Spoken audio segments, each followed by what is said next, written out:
আল্লাহ না করুক কোনোদিন যদি আমার আর আমার বন্ধু বান্ধবের কনভারসেশন এবং আমাদের বয়েজ গ্রুপের যে কনভারসেশন গুলো আছে সেগুলো যদি কোনোদিন ভাইরাল হয়ে যায় তাহলে আমাদের কি হবো? সর্বপ্রথম হচ্ছে আমাদের মা বাবা ঘর থেকে লাথি মেরে আমাদেরকে বাইর করে দিবে।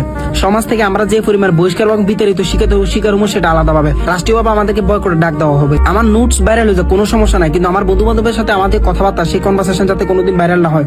আমার নোটস ভাইরাল হলে আমার কোনো কষ্ট আসবে না, no problem at all, but ওইটা ভাইরাল হওয়া যাবে না ভাই। কারণ আমরা জানিও না আমরা একসাথে হইলে আমরা কি নিয়ে কথা বলতেছি, কেন বলতেছি, কি কারণে বলতেছি, কোন কোন বিষয় নিয়ে এবং জঘন্য ওয়ার্ড আমরা উচ্চারণ করতেছি এবং জঘন্য বিষয় নিয়ে কথা বলতেছি সেগুলো ভাই চিন্তাও করতে পারবে না। যদি ভাইরাল হয়ে যায় কোনোদিন তখন বুঝতে পারবেন যে আমরা কতটা জঘন্য ছিলাম।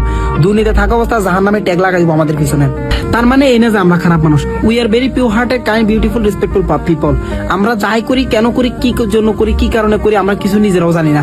আমরা বয়েজ গ্রুপে জাস্ট অ্যাড হইলে আমরা যখন বন্ধু বান্ধবের কথা শুরু করে দিই, জানি না আমাদের মধ্যে কোন জানোয়া চলে এসে কোন ধরনের হিংস্রতা আমাদের মধ্যে কাজ করতে থাকে। আমরা কি বিষয় নিয়ে কথা বলা শুরু করি একমাত্র আল্লাহ মাহবুদে জানে। আল্লাহ না করুক কোনোদিন আমাদের এইসব জিনিস ভাইরাল না হোক। আমরা মরার আগে শুধু একটা জিনিসই দোয়া করি দেন ভাই, কেউ যেন আমাদের বয়েজ গ্রুপের চ্যাটিং এবং আমাদের মোবাইলের চ্যাটিং লিস্ট কেউ যাতে চেক না করতে পারে।